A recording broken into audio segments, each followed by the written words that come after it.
and be respected. If you don't respect yourself, if you put yours in order, you'll always be disrespected, you'll be abused.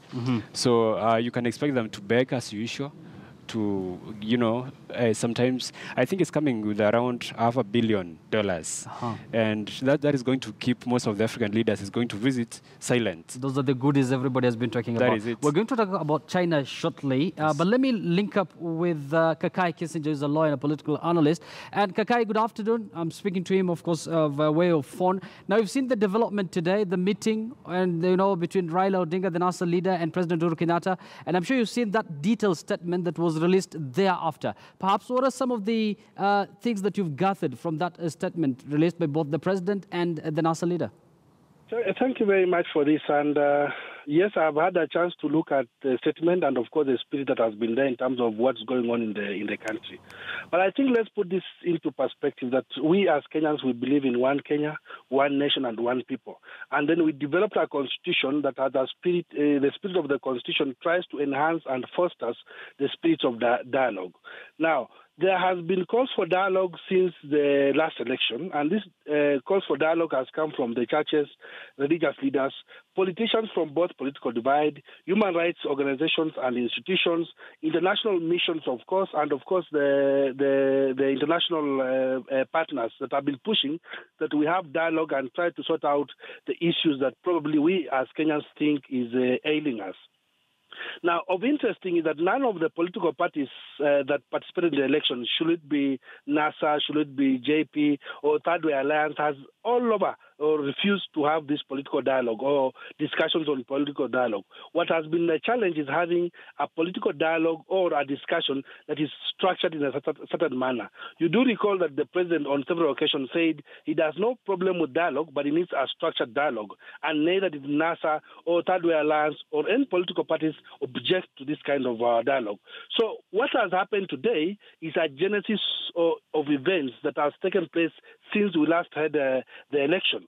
And now when you look at the body language and when you look at the discussions that has taken place, you realize that the president made the Honorable Raila Odinga. And of course, prior to this meeting, I'm assuming that there were discussions going on in terms of how do we structure the dialogue that we want to have. Now, what is important is that what the two political leaders have agreed on. One of the key things is that, look, we are beyond now election, and we want now to heal the country, and we are divided as a country. We want to cohese together. We want to bring Kenya together once more again, and we want to take this advantage of this position to bring Kenyans together. So we are seeing a development in the country where political parties or political leaders have said the end to the electoral contest, the end to more discontent. We want to bring the country together in a cohesive way because this is the Kenya we believe in, this is the Kenya we want to have, and we want to have a united country. So we are putting all our differences aside, and we want to now foster a relationship whereby the government will work proper with other political leaders, the government will work proper with Kenyans, because the moment the government works proper with other political leaders, it spirals to other Kenyans that come in together.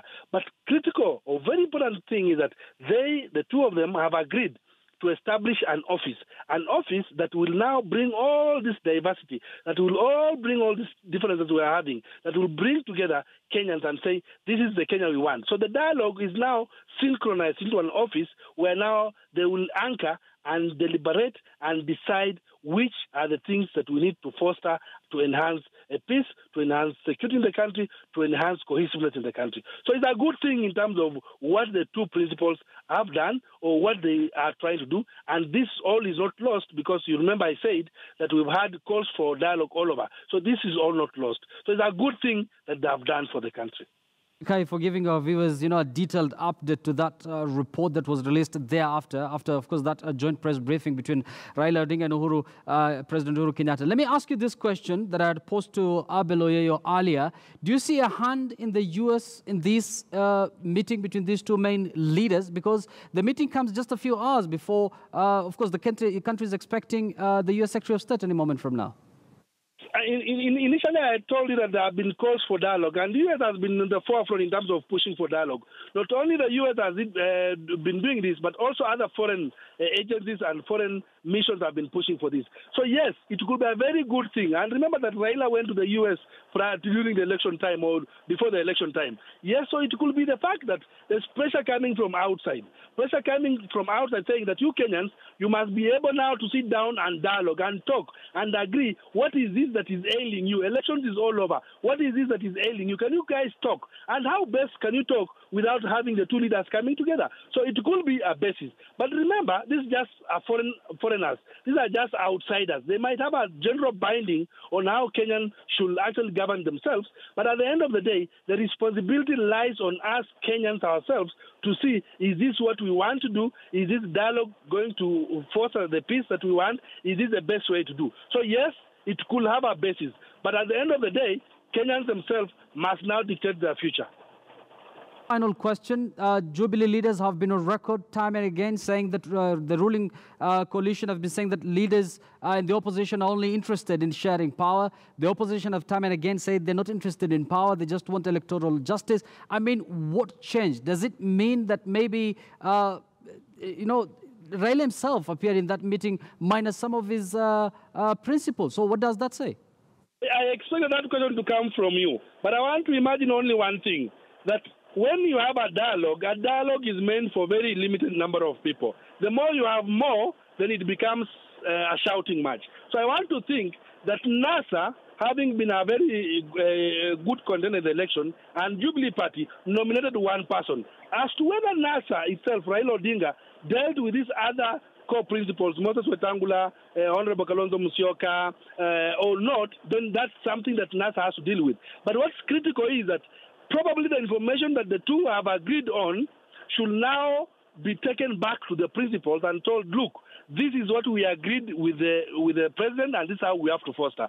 So as to whether NASA within itself agreed that only Honorable Raila should go or not, I would not want to imagine, but I would want to think that it's better off having a principal to a principal talking, because at the end of the day, NASA is a coalition. The coalition flag bearer was Raila Odinga, who contested in the election, is meeting President Uhuru, who contested and won on JP coalition. So I think, and party, I want to think that probably Raila will now weigh in on these other politicians and tell them this is what we agreed. But whatever the situation we find ourselves in is a good thing for democracy, is a good thing for our country. It's just once and for all that we now must decide to move on as a country and foster other important things other than just electoral injustice that we went through, because we've gone through this, we've gone through the courts, we've had disputes, it's been solved, so we need to move the country forward.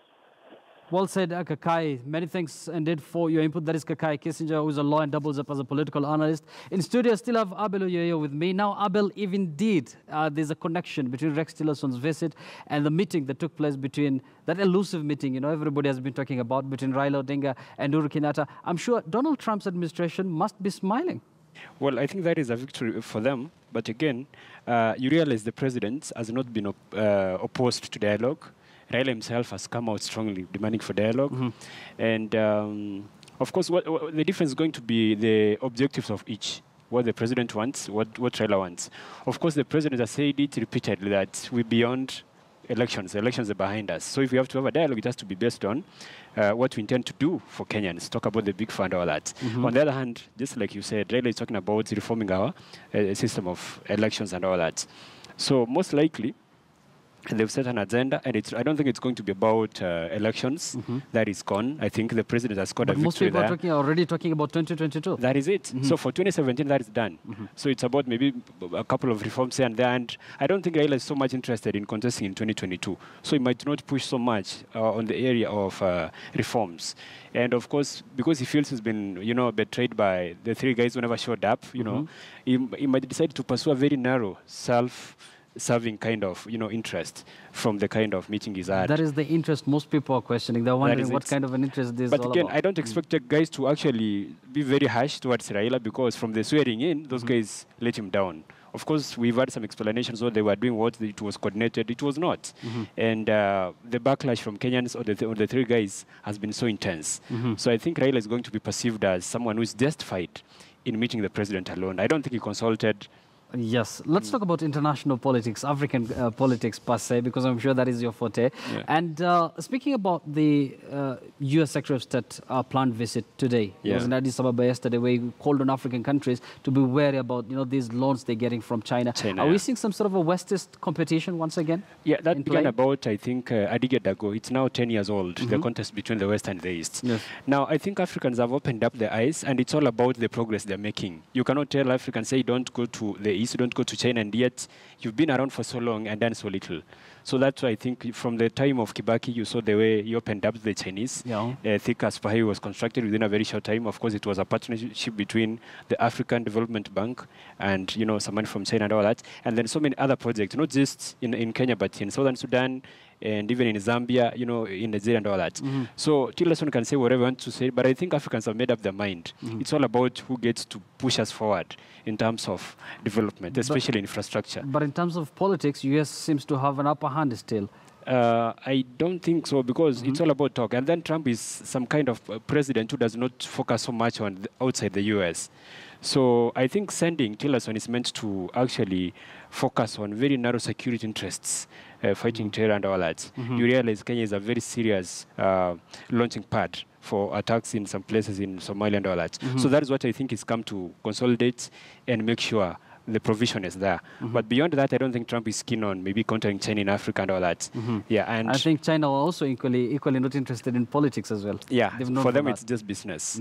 Yeah. Thanks, Abelo Yoyo, for that. Thank you so much. Hope to see you on Monday on Bottom Line Africa, because we're going to have a detailed conversation about this developing story in Kenya and, of course, by extension, in Africa. I've been speaking to Abelo Yoyo, who's an international affairs analyst, and earlier I've been talking to Kukai Kissinger, who's a lawyer and who doubles up as a political analyst. The big story this afternoon or today in Kenya is that the two main protagonists, President Uhuru Kenyatta and Raila Odinga, have met. They had a meeting at Harambee House and thereafter issued a joint press briefing. A detailed press release was issued later. We're going to try and give it to you once we finalize looking at that particular press briefing. You're watching News Desk right here on KTN News. We're going to take a very short break. Stay with us. We'll be right back.